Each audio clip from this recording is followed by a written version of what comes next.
Thanks, Andrew. Much appreciated. I'm actually very excited to be talking to you about social listening and moving from listening to sort of intelligence from my office here in New York. All right, so I think everybody now and all the marketeers and us researchers, we have access to vast amounts of people's sort of social conversations. We kind of know what people talk about, we know what's important to them, we know how often the brands are mentioned, so we have all this stuff.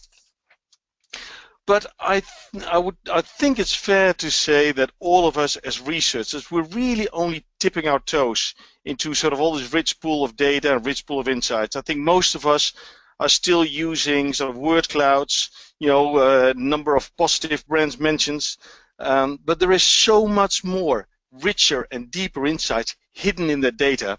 I mean, even last week, somebody showed me a website called Crystal Knows.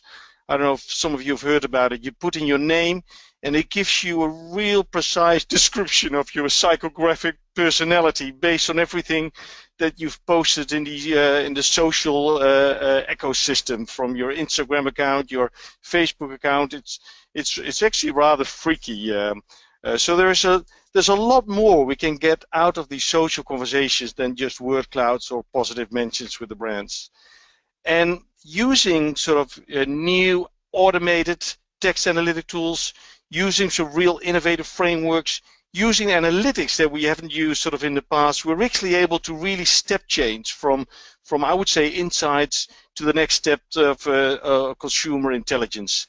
So what I'd like to do now is to take you to show you a few slides, just a few slides of a case study, an example of some R&D that we've done that shows sort of a new framework to show you how you can move beyond your regular word cloud or your insights to kind of a deeper level of insights. Most of us, what we were talking about is how to use social data to start thinking differently about creating market structure maps and getting some insight into your overall brand equity. So most of us know sort of the traditional way how to determine these market structure maps, right? Either qualitatively or quantitatively, we start with a number of brands that we a priori define, right? And we ask them to sort of map them or put them together in ways that the respondents feel they're similar. And then we put like circles around them if it's qualitatively, or we do some analysis to show how consumers would segment the category in their minds and potentially sort of look for some white spots in these maps.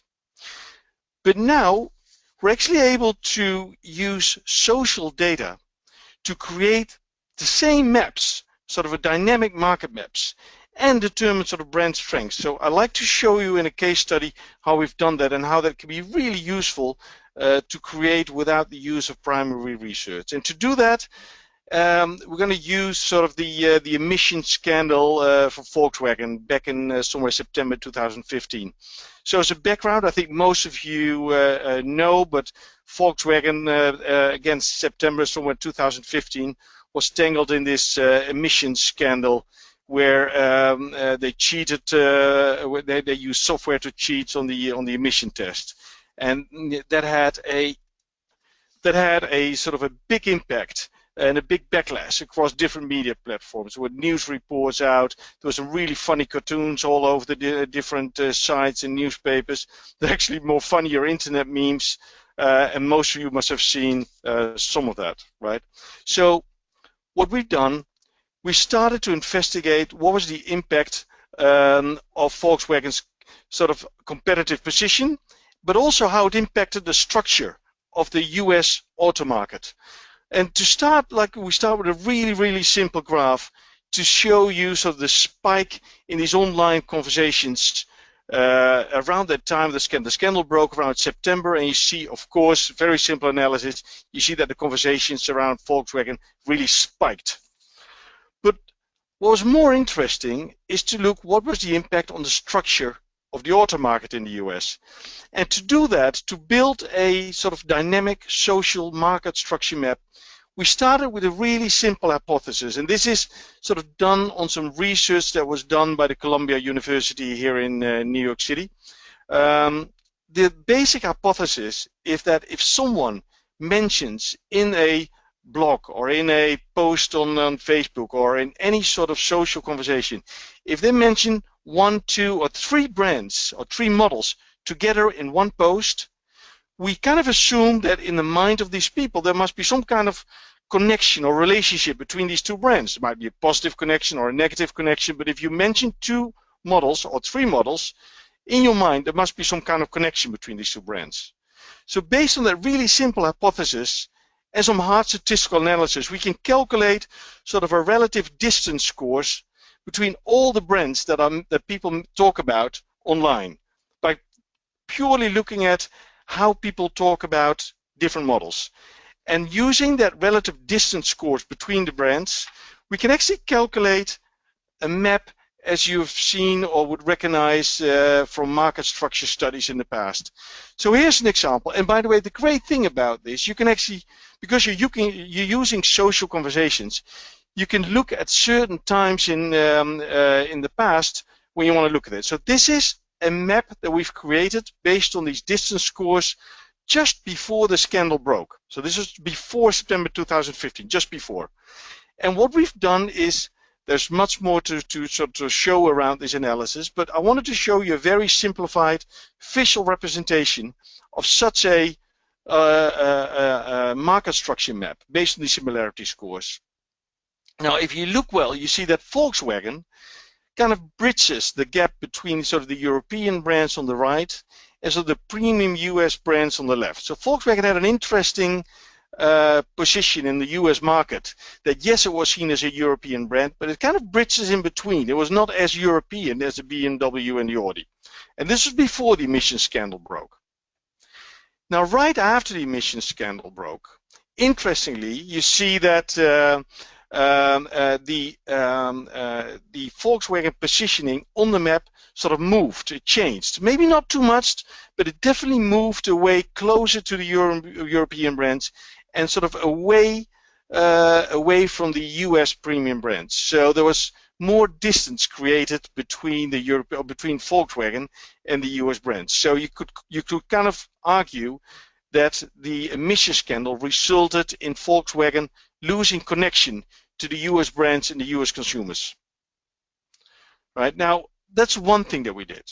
Then on brand equity, based on some work from Byron Sharp and some others, we know that for a brand to be strong and successful and have a strong equity, it needs to have a strong sort of network of mental associations in people's mind. So basically what we've done with some text analytics, we created a very simplified sort of mental network of associations with the brand. So these are basically the clusters of associations that people had online with the Volkswagen brand. And on the bottom you see what were the associations that people had with Volkswagen before the scandal broke. And on top it is where the association that people had after the scandal broke. The association in the middle were the ones that didn't move. The people had those associations before, they had them after. But you see that before the scandal, I would say the mental network was slightly richer. It was more diverse. It was more emotional. And immediately after the scandal broke, it was less rich. It was more negative, and of course more focused on the scandal. By the way, interestingly, we've done the same analysis then 2 months later, and it quickly sort of jumped back to what it was before. So it did not seem to have sort of a lasting impact in this mental network of associations. And finally, what we did, and this is sort of very preliminary analysis, is use that mental network of associations and transpose that into a sort of a one score, a density score. Very simplified, we basically looked at the total number of associations that people had with the brand times the average associations that people mentioned with the brand. That gave kind of an overall diagnostic in one score of the density of the mental network. And you can see that immediately after the scandal, the overall score that Volkswagen had, like an 85, jumped back to 78.